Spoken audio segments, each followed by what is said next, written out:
আসসালামু আলাইকুম, সবাই কেমন আছেন? আশা করি ভালো আছেন। এই মুহূর্তে আমি ছাগল চড়াচ্ছি। আমার ২টা ছাগল কিছুদিন আগে বাচ্চা হয়েছে। তো বাচ্চা হওয়ার কারণে ছাগল দুটির স্বাস্থ্য অনেক খারাপ হয়ে গেছে। এই কারণে ভাবলাম যে যেহেতু মাঠে পর্যাপ্ত পরিমাণে ঘাস আছে, মাঠে নিয়ে যাই এবং ছাগলগুলো একটু খাওয়াই। অনেকেই জানতে চায় যে আমার গরুর খামারের বর্তমান অবস্থা কী। গরুর খামার আমি বন্ধ করে দিয়েছি, কারণ আমি এখান থেকে কোনো প্রফিট বের করতে পারি নাই। আমার বিশাল পরিমাণে লস হয়েছে। তো সেই বিষয়টি নিয়ে আজকে কিছু কথা বলবো। আমার প্রচুর পরিমাণে ঘাস ছিল, তারপরও আমি কেন গরুর খামারে লাভ করতে পারলাম না। 5টা গরু ছিল এবং 50 শতক ঘাসের জমি, আমার পুরোটাই ঘাস ছিল। তারপরও আমার লস হয়েছে, কারণ আমি যখন খামার শুরু করেছিলাম তখন গরুর মাংসের দাম ছিল 750 টাকা থেকে 800 টাকা পর্যন্ত আমাদের স্থানীয় বাজারে। প্রায় 12 মাসের বেশি সময়, 1 বছরের বেশি আমি গরু লালন পালন করেছি। তারপরে হঠাৎ দেশে একটা পরিবর্তন আসলো। শেখ হাসিনা যখন পালিয়ে গেল তখন গরুর মাংস আমাদের এখানে 500 টাকা করে বিক্রি হয়েছে। তো ওই সময় আমার হাতে কোনো টাকা পয়সা ছিল না, তাছাড়াও আর্থিকভাবে বিভিন্ন সমস্যার মধ্যে যাচ্ছিলাম। গরুর খামারটি আমি আর কন্টিনিউ করতে পারিনি, কারণ ফিড খাওয়ানো শুরু করেছিলাম। আমি যখন বিক্রি করি তারও 6 মাস আগে থেকে আমি ফিড খাওয়াতাম, মিট মোর ফিড। তো ফিড খাওয়াতে খাওয়াতে অভ্যস্ত হয়ে পড়লাম, তখন তো আর ফিড বন্ধ করতে পারলাম না। প্রচুর পরিমাণে ঘাস খাওয়াতাম এবং ফিড খাওয়াতাম। আমার গরু অনেক ভালো হয়েছিল। তো 500 টাকা কেজি ওই সময় মাংসের দর, আর আমি যখন কিনেছিলাম তখন মাংসের দাম ছিল 700 থেকে 800 টাকা। তো বুঝতেই পারছেন আমার লসটা কেন হয়েছে। দাম পাইনি, আর আমি যদি আরও 1 বছর ওই গরুগুলো রাখতাম তাহলে হয়তো কিছুটা প্রফিট করতে পারতাম। একই সাথে আমার এক বন্ধু 5টা গরু কিনেছিল, সে এই কিছুদিন আগে বিক্রি করেছে রোজার ঈদে। সে মোটামুটি ভালো প্রফিট করেছে, কিন্তু আমি খামারটি ধরে রাখতে না পারার কারণে আমি লস খেয়েছি প্রায় 2 লক্ষ টাকার মতো। কিন্তু আমার ঘাসের পর্যাপ্ত যোগান ছিল, তারপরও আমি লস করেছি, কারণ শুধু ঘাস দিয়ে খামার হবে না, আবার শুধু ফিড দিয়ে খামার হবে না, ঘাস এবং ফিড দুটোই লাগবে। তো এই কারণে আমি বন্ধ করে দিয়েছি। আর এর আগে আমার ছাগলের ফার্ম শুরু করেছিলাম, সেটাতেও আমি কন্টিনিউ করতে পারি নাই। কারণটা হলো, যারা মধ্যবিত্ত তাদের জন্য খামার না, আসলে যাদের পর্যাপ্ত পরিমাণে টাকা আছে, টাকা খরচ করার জায়গা নেই, তাদের জন্য আসলে গরুর খামার। আর যারা মধ্যবিত্ত আমাদের মতো, তাদের জন্য ছোট পরিসরে আমরা পারিবারিকভাবে 2টা গরু কিংবা 5টা ছাগল লালন পালন করলে লাভবান হব।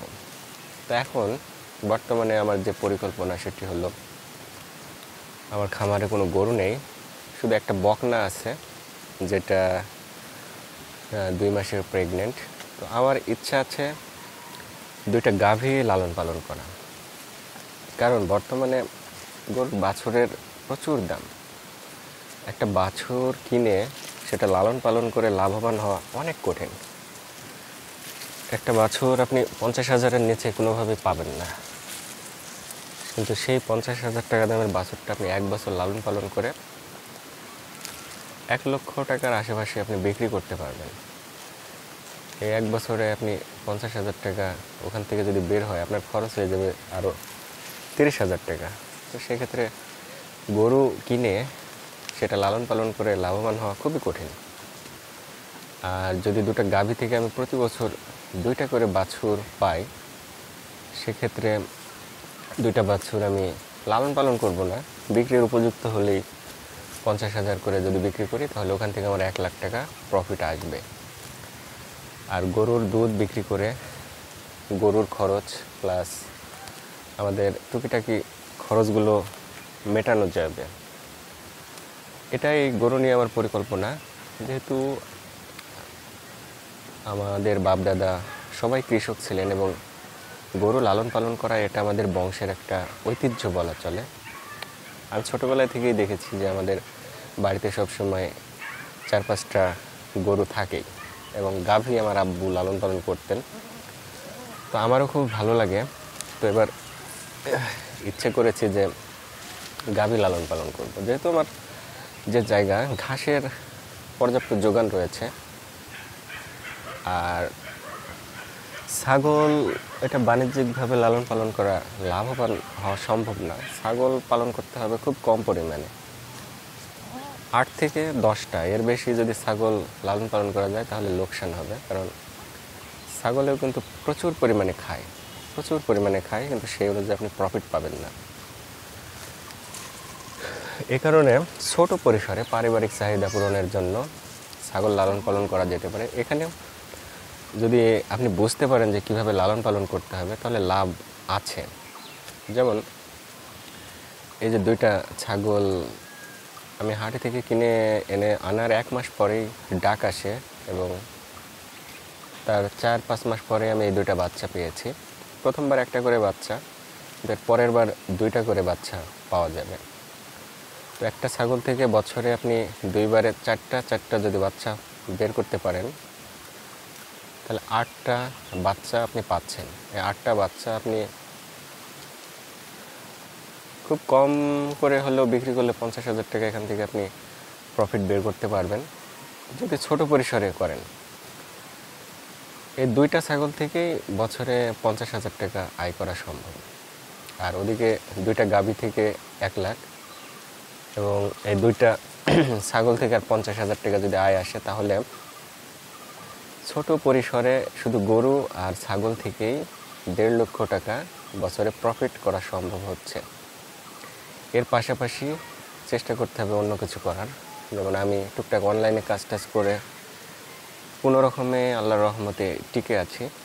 আর এই যে গরু ছাগল লালন পালন এটা আমার অনেক ভালো লাগার একটা কাজ, যে কারণে খামার বন্ধ করে দিয়েছি। তারপরও পারিবারিকভাবে আগেকার সময়ে যেভাবে গৃহস্থ পরিবারের মানুষজন লালন পালন করতো সেইভাবে আমি চেষ্টা করছি। এখানে এইভাবে যদি আমি লালন পালন করি তাহলে এখানে লাভ লসের কোনো হিসেব নেই। এখানে বছর শেষে যেটা পাবো সেটাই অনেক বেশি। তো এই পদ্ধতিতে আমি এখন থেকে লালন পালন করব। আর যেহেতু কৃষিকাজ করব, এখানে আমার 50 শতক জায়গা, মানে 1.5 বিঘা প্রায়। এই 1.5 বিঘা চিন্তা ভাবনা করছি যে কলা বাগান করব। আচ্ছা, আজান দিচ্ছে। আজকের ভিডিওটি আমি এই পর্যন্ত শেষ করছি। সবাই ভালো থাকবেন, সুস্থ থাকবেন। আল্লাহ হাফেজ।